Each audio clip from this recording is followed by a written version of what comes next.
Cenab-ı Hak Taala barcha insonlarning otasi Odam alayhissalomni yaratgandan keyin uni bir qator sinoqlar bilan imtihon qildi. Ammo mehribon Alloh ojiz bandasini o'z holiga tashlab qo'ymasdan, uningga ana shu imtihonlardan o'tishi uchun hal choralarini ham o'rgatdi. Hikmat bilan ish qilguvchi Robbimiz inson bolasining ruhiyatiga o'zi duch kelgan mashaqqatlarni uni tushunish bilan va ilm olish bilan hosil bo'lganligini tunutdi. Shuningdek mutafakkur olimlar insoniyat yaratilib qiyomat kuniga qadar birdan-bir yaxshi ko'rilib maqtalgan va maqtaldigan narsa ilm va ilm ahlidir deyishdi. Jaholatdan to'sib ilm olishga eng ko'p rag'bat qiladigan go'zal islom dinining mansublari bo'lgan aqlli Uyg'ur xalqi ham nihoyat chiroyli hikmatlar bilan ilmni zulmatdan yo'riqlikqa elib chiquvchi nurli chiroq deb ta'riflasa, shu ilmning fidokor xodimlarini mazmun to'g'roq degandek güzel ibareler bilen tarifleşiyor. Bugün biz hayatını din ve vatan milletke vakfı kılıp, Kur'an ve sünnetinin ilmi ve manevi dünyasında yaşayan, bu dünyanı özünün mengü ölçmez iş izleri ve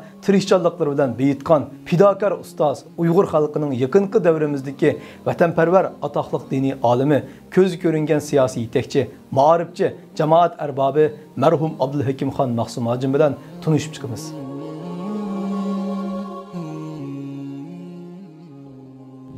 Mahsum Hacım 1961 yılı 4. ayının 16. günü Qağılıqның Bəşeri qiyasında dini bir ailede dünyaya kelgen bulup, dadası Yisaməddin Xatıba xanım Bəşeri qiyası 1. ve 2. kent ahalisi yığılıp cüma okuyduğan Azna Mescidinin imam ve xatibi idi. Başlangıç tuluqsuz ve tuluqutları mekteplerini Yezide okugan Mahsum Hacım tuluqutları mektebini 79. yılı tamamlagan. 81. yılı dini təlim tərbiyə eliş üçün Gumuq bargan ve Gumu'nun katta alimlerden Muhammed Khan Mahsum ve Muhammed Khan Damallam qatarlıq alimlerden Sərib, nəhvi, balağat qatarlıq Arab dilinin asasını təşkil qıldığan ilimlərini öyrəngan. 84-cü ildə Qağılıqqa qayıtıb kelib, şu dövrünün ən yüksək alimlərinin biri bolğan Ustaz Abdülhakim Mahsum Hacımdan dərs elişə başlagan və 90-cı ildə ilimni xatm qılıb şahadətnamə alğan. Mahsum Hacım 84-cü ildə Qağılıqqa qayıtıb Ustazı Abdülhakim Mahsum Hacımdan dərs elişini başlagan paytda dini təlim tərbiyəni qoşub elib manğan və dərs verişə başlagan. 86-cı ildə gəlgəndə hər günü 2-3 qrupuğa dərs verdiğin halət yetken. Bu xizmət 92-ci ildə 7-ci ayda Xitay saqçıları tərəfindən qanunsuz dini təlim tərbiyə bilan şug'ullanish jinoyati bilan tutqun qilingucha davomlashgan. Bu jarayonda marhumda bir vaqtda dərs aldığan o'quvchining soni bir necha yuzga yetgan bo'lib, yetishib bo'lolmagan darslarga saboqdoshlari va oldin qatordagi o'quvchilarni o'rinlashtirgan. Mahsum Hacım dini ta'lim tarbiya berish jarayonida taliblari dastlab uni ustam deb chaqirib kelgan bo'lib, saboqdoshlaridan biri bu unvoniga e'tiroz bildirgan va Mahsum deb atashni tashabbus qilgan. Shuning bilan 89-yillarda Mahsum unvoni o'zining taliblari tarafidan berilgan. Mahsum o'quvchilarga diniy dars berish bilan birga Sharqiy Turkistonning ozodligi haqida davomli izlangan va saboqdoshlaridan Shahid Abdulkarim Abdulvali, Shahid Abdulhamid Talib, Şehit İdris Ömer qatarlıq ilg'or fikrlik yoshlar bilan hamkorlashib, tantarbiya va harbiy mashqni asos qilgan maxfiy maktab ochgan va bu maktabda 3 qarar o'quvchi tarbiyalab chiqqan. 92-yilda yezdagi uyga besib kirgan Xitoy soqchilari uyda boks paliye, tantarbiya kiyimi va xilma-xil mashq saymonlarini bayqagan va bu narsalarni qonunsiz buyumlar deb xalqqa sazoy qilgan. Mahsum Hacım o'quvchilarga xuddi aka inlarda ko'ynatdi. Iqtisodiy jihatdan qiyinchilik borlarga moddiy va ma'naviy jihatdan alayli ko'ngil bilatdi. O'quvchilarga tafsir, hadis qatorliq derslerden ta'lim berish bilan birga yüksek vatanperverlik ruhi bilan sistemlik tarbiyalashga ahamiyat bergan edi. O'quvchilar Abdulhakim Khan Mahsum Hacımning madrasasida diniy darslardan sirt tunji qitim Sharqiy Turkiston hamda Sharqiy Turkiston Islom Jumhuriyatining tarixini o'rgangan va yana Livanlik mashhur siyosiyon Amir Shakib Arslanning Musulmonlar nima uchun orqada qoldi, boshqalar nima uchun ilgirlab ketdi degan kitobini dars qilib o'quvchilarga o'qitgan. Abdülhakim Khan Mahsumning Bəşeri qiyasidagi cho'ng uyi mahallaning chetiga joylashgan bo'lib, uning oila iqtisodi bir qadar yaxshi edi. Terilg'i yerlardan boshqa 50 mobiy bo'lib, ta'lim tarbiya xizmatlariga mos keladigan nihoyat muvofiq joy edi. Mahsum 90-yil 7 aydan boshlab Bəşeriqdagi cho'ng uyda madrasa ochib, o'quvchilar ichidan 100 ga yaqin talabni inchiklik bilan tanlab elib kelib, tarbiyalash bilan birga o'qitish usulida yangicha islohot elib berib, diniy darslardan boshqa fanniy darslarni qo'shimcha o'tgandan sirt o'quvchilarga maxsus tantarbiya va badan chiniqtirish darsini o'rlashtirgan. Mahsum o'ziga yordamlashib, diniy darslarni o'tishga Shahid Olimjon Abdulazizni, badan chiniqtirish darsiga bo'lsa Mashqovul Shahid Qovul Abdurahim qatorli ustozlarni o'rlashtirgan. Mahsum Hacım 92-yili 7 ayning 29-kuni Xitoy tarafidan tutqun qilingan. O keçisi yüzlerce Xitoy askeri onun qo'l ostidagi diniy ustoz Olimjon Abdulaziz, Mashqovul ustoz Qovul Abdurahim va ularning qo'l ostidagi 20 atrofidagi o'quvchini tutqun qilish uchun Abdulhakim Khan Mahsumning Bəşeriqdagi uyiga bostirib bordi. Ammo Xitoylar bu madrasadagi bir o'quvchini tuta olmaydi. Chunki o'quvchilar razvedka ilmiy jihatdan yaxshi tarbiyalangan bo'lg'achqa, o'zlarining bexatarligiga qattiq diqqat qilgan bo'lib, yo'llarda, mahallarda, bog' etizlarda dehqoncha kiyinib, ketmanlarni ko'tarishib, chorlash xizmatlariga ahamiyat bergan. Bulardan boshqa atrofdagi dehqonlarga sagak turib, o'quvchilarga moslashgan. Maqsum Ajim 92-yil 7-oyning 29-kuni Xitoy tarafidan tutqun qilingandan keyin dastlabda uch sudda qonunsiz diniy ta'lim-tarbiya bilan shug'ullanish bilan ayblangan. 9 yillik qamoq jazosiga hukm qilingan. Lekin urug' tuqqanlari va yaqin yo'riqlarining ko'p yo'l mingish natijasida bu hukm 5 yilga qisqartirilgan. Hukm e'lon qilingandan keyin yakan payloga yo'tkilib turma hayoti boshlandi. U 96-yili 2-oygacha turmada yotdi. Turmadagi jarayonda bir mezgil etizda ishlagan bo'lsa, yana bir mezgil qo'y qo'tinda ishlaydi. Osmondagi quyoshni etak bilan to'sib olgan bo'lmaganidek, Maqsum Ajimning turmadagi hayotimi Allohning diniga xizmat qilish bilan davom etdi. Maqsum qotillik, o'g'irlik qatorliq jinoiy qilmishlari bilan turmaga qamalgan, boshqa mahbuslarning qilib qo'ygan shu xatoliklarga tavba qilib, yaxshi musulmonlardan bo'lishi uchun turma ichida yushurin da'vat olib bordi va natijada mahbuslarning axloqiy jihatdan isloh bo'lishiga vasila bo'ldi. 96-yili 2-oyda turmadan chiqqan Abdulhakimxon Maqsum oilasi bilan 3 oyni birga o'tkazgandan keyin Xitoy tarafidan yana beorom qilinish boshlaydi. Va yushurinib turish uchun qog'liqdan ketishning kerakligini his qilib, yaqindagi yaqinlarining yanida bir mezgil turgandan keyin Urumchi tarafga o'tib ketadi. Urumchi, Qarmay, G'ulja, Cho'chak, Turpan qatorliq Sharq Turkistonning farqli shaharlarida bir mezgil yushurinib tura olgan Maqsum Ajim 96-yilning oxiriga kelganda hijrat qilishga majbur bo'ladi va bir kishining kimligini setib olib, shu kimlik bo'yicha pasport bijirib 96-yili 10-oyda Qozog'istonga yetib boradi. 96-yildan 98-yilgacha bo'lgan oralıqda Qozog'iston, Qirg'iziston, O'zbekiston, Pokiston, Saudiya Arabiston, Eron qatorliq musulmon davlatlariga ziyorat qildi. Maqsum Ajim 98-yilda Misrga borib, Misrda bilim oshirishni boshlaydi. 99-yilda Qohiradagi Arab tadqiqot institutida o'qishga kirdi va 2001-yilda bu maktabni bitirgandan keyin Qohiradagi oliy ilm yurtlaridan hisoblanadigan Qohira universiteti Darul Ulum fakultetida islom falsafasi sohasida magistrlikni boshlaydi.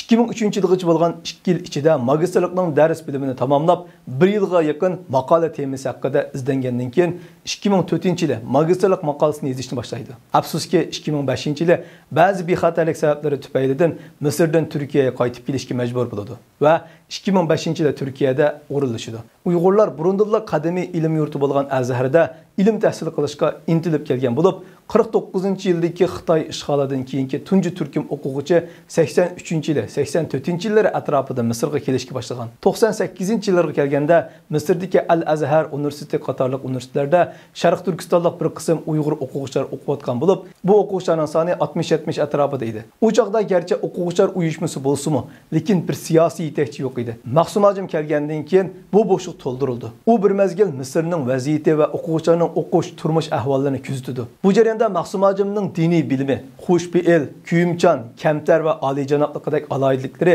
ba'zi o'quvchilarning diqqatini qo'zg'aydi. Shuningdan keyin bir qism o'quvchilar kelib uni ustoz tutib dars o'rganishga boshlaydi. Vaqtning o'tishi bilan o'quvchilar Abdulhakimxon Maqsum Ajimni yaxshi tunishga boshlaydi. U o'quvchilar bilan nihoyatda yaxshi munosabat o'rnatdi. Azhar universitetining o'qituvchilari va boshqa olimlar bilan munosabat o'rnatib, o'quvchilarning turmush, yotoq, tomoq qatorliq ba'zi qiyinchiliklarni hal qildi. Qisqasi, Maqsum Ajim Misrga borgandan keyin o'quvchilar orasida o'zaro mehr muhabbat, hamkorlik kuchayib, jonlanish kayfiyati borliq keladi. Milliy ong, milliy shuur kuchaydi. Abdulhakimxon Maqsum Ajim Misrdagi o'quvchilarni tartibga solish xizmatini 1 yilga yetmagan vaqt ichida tamomlaydi. Butun hayotini Sharq Turkistonning mustaqillik kurashi ham diniy ma'rif xizmatlariga atagan Abdulhakimxon Maqsum Ajim 2005-yilda Turkiyaga kelgandan keyin yana vaqt o'tkazmay Turkiyada Sharq Turkiston davosida burundan tortib xizmat qilib kelayotgan ba'zi tashkilot rahbarlari aktiv xizmat qilib kelayotgan vatanparvar kishilar bilan ko'rishib, ularning taklif fikrlarini anglaydi. Maqsum Ajim vaqtning o'tishi bilan Turkiyaning siyosiy vaziyatini yaxshi bilib yetadi. Shuningdan keyin Ataullah Shahyor, Abduqodir Ahmad, Hidoyatullah O'g'izxon, Olimjon Bug'do qatorliq sabdoshlar bilan o'zaro fikr almashtirib, bir qancha qitim suhbatlashgandan keyin ko'plagan tirishchanliklar bilan 2006-yili 5-oyning 24-kuni Istanbulda Sharq Turkiston ma'rif va hamkorlik jamiyatini qurib chiqdi. Va bu jamiyatning qurilishi Turkiyada yangi bir xabar bo'ldi. Bu tashkilotga nurg'un kishilar qiziqdi. Shuningdan birga dunyodagi ko'plagan davlatlarda yashayotgan Sharq Turkiston xalqi bu tashkilotni qo'llaydi. Turkiyada yangi bir vaziyat shakllanib, qaytadan jonlanish kayfiyati barliq keladi. Bu tashkilot qurilgandan keyin tezlikda taraqqiy qilishga boshlaydi. Maqsum Ajim 1 yilga yetmagan vaqt ichida vatanparvar boylar va tijoratchilarni qoyil qilib, ularning yordam bilan tashkilotga o'rin setib oladi. Turkiya va ko'plagan davlatlardagi olimlar, ma'rifchilar, har qaysi kasb va sohalardagi xizmat qilayotgan ilg'or kishilar Maqsum Ajimni qo'llab, uning atrofida uyushib, siyosiy, moddiy va ma'naviy jihatlardagi qiyinchiliklarni yengib, Sharq Turkiston davosini yildan yilga taraqqiy qildirdi. Maqsum Ajim bir siyosiy yetakchi bo'lish sifati bilan Turkiyaning Cumhur raisi, bosh ministri, tashqi ishlar ministri, ichki ishlar ministri qatorliq ko'plagan yuqori darajadagi rahbarlar bilan qancha qatimlab ko'rishib, Sharq Turkiston davosini kun tartibga keltirdi. Ko'plagan ommaviy tashkilotlar bilan munosabat o'rnatib, ularning qo'llashini va yordamini qo'lga keltirdi.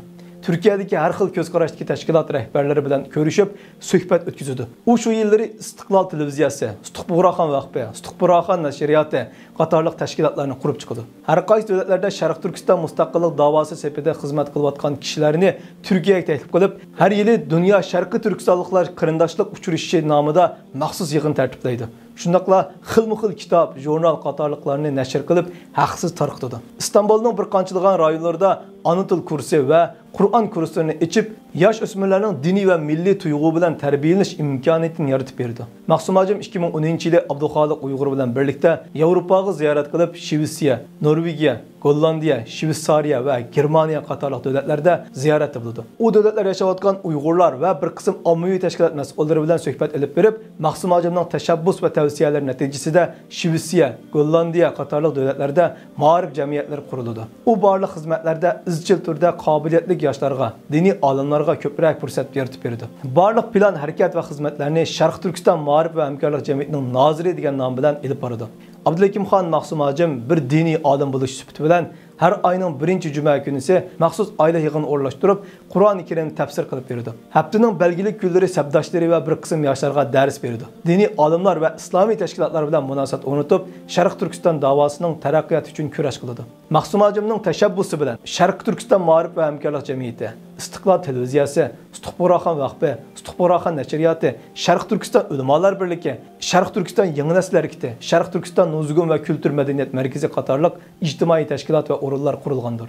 2016-yili 12-ayning 22-kuni butun dunyodagi Uyg'ur musulmonlari nihoyatda qayg'uli bir xabar bilan uyg'onadi. Dal shu kuni marhum Abdulhakimxon Maqsum Ajim 54 yoshida Istanbulda vafot bo'lgan edi. Maqsum Ajimning vafoti intayin tuyuqsiz bo'lgan bo'lib, uning vafot bo'lganligi xabari Turkiya va har qaysi davlatlarda yashayotgan Sharq Turkiston xalqi orasida chaqmoq tezligida tarqalib, barliq Sharq Turkiston xalqi orasida nihoyatda kuchli zilzila paydo qildi. Marhumning vafoti Sharq Turkiston xalqi uchun favqulodda ig'ir musibat bo'ldi. Marhumning vafot bo'lganligi xabari xabar kanallarida Sharq Turkiston osmonidan bir yo'ruq yulduz o'chdi deb xabar qilingan bo'lsa, ba'zi turk matbuotlarida Sharq Turkistonning cho'ng bir chinor darxi yiqildi degan mavzularda xabar qilindi. Abdulhakimxon Maqsum Ajim bir jamoat arbobi bo'lish sifati bilan barliq Sharq Turkiston xalqining manfaatini o'ylaydi. Hamma kishiga o'xshash muomala qiladi. Kim nim desa zan qo'yib, sabrchanlik bilan anglaydi. Har qanday odam bilan ko'rishganda oldidagi kishining ko'ziga illiq chiroy bilan qarab, ikki qo'li bilan ko'rishadi. Kim uyga taklif qilsa baratdi, dardini anglaydi, jamoat ichidagi ko'plagan ishlarga maslahat beradi va bosh bo'ladi. Kishilar tijorat va hattoki oilaga aloqador shaxsiy masalalarda duch kelgan har xil qiyinchiliklarda uningdan yordam so'raydi. Qisqasi, uni qarindishim deb tanigan har qanday kishi Abdulhakimxon Maqsum Ajimning go'zal axloqiga qoyil edi. Abdulhakimxon Maqsum Ajimning janoza namozi 12-ayning 23-kuni juma namozidan keyin Istanbulda Uyg'urlar ko'p o'ltiraqlashgan rayon Zaytunburnida o'qildi. Marhumning janoza namoziga Turkiyadagi Sharqiy Turkiston tashkilotlarining rahbarlari, dunyodagi har qaysi joylardan kelgan sabdoshlari, shogirdlari, ko'p sondagi Uyg'urlar va Sharqiy Turkiston xalqining beshiga kelgan bu ig'ir musibatdan iztirob chekkan turk tashkilotlarining boshliqlari, atoqli olimlari va turk xalqidan bo'lib bir necha ming kishi qatnashgan cho'ng bir janoza namozi edi. Uning jinosining oldida Sharq Turkistonning oy yulduzli ko'k bayrog'i lafildab turadi. U kuni nihoyatda qattiq yomg'ir yoqqan bir kun bo'lib, xuddi bu muhtaram olamning vafotiga osmonlarga yig'layotgandek ta'sir beradi. Bilim Allohning nuri bo'lg'achqa, Alloh koinotga bu muqaddas nur bilan chaqnaydigan kishilarni alohida tanlaydi ekan. Bo'libmi eng pok qalblar to'rigili mehmon bo'la oladigan shar'iy ilmlarni kishilar topidagi xuluq fazilat, insonlik tabiatini asli holatida suzuk saqlay olgan kishilarga in'om qiladi ekan. Oxirida Allohdan butun hayotini Allah rızalıq uchun fido qilgan bu buyuk olimimizning qilgan xizmatlarining dargohi oliyda qabul bo'lishini va jannatul firdavsda payg'ambar alayhisolamning qo'shinlaridan bo'lishini tilaymiz. Hammalarni Alloh Kitobulloh, sunnat Rasulullohni yaxshi tushunitgan, tushunganga to'liq amal qiladigan, og'izda emas, amaliyati payg'ambarning yo'lda mangitgan mu'min, muvahhid, mujohidlardan bo'lishga nasib qilsin. Hammalarga ko'p rahmat.